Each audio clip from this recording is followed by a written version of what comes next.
Hey guys, so we will cover about the sharing options in Canva. So basically, there are three ways for you to share your templates in Canva. The first is ability to edit.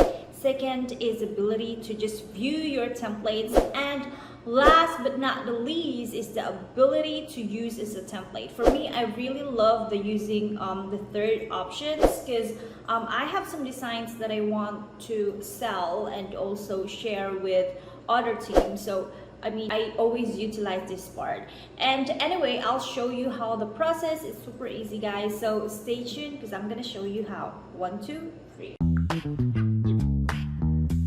So this is just a quick tutorial on how you can share your items or creatives in Canva.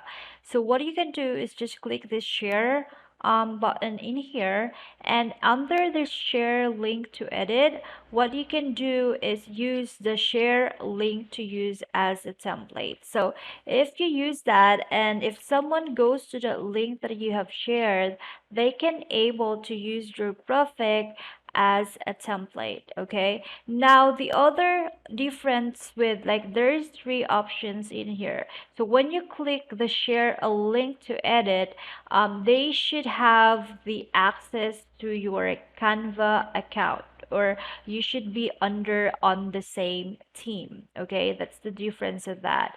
For the share to link to watch, is they cannot edit your Canva. However, they can see what your design so far. So this is perfect when you are doing a presentation, or when you are doing when you have a proposal to a certain client.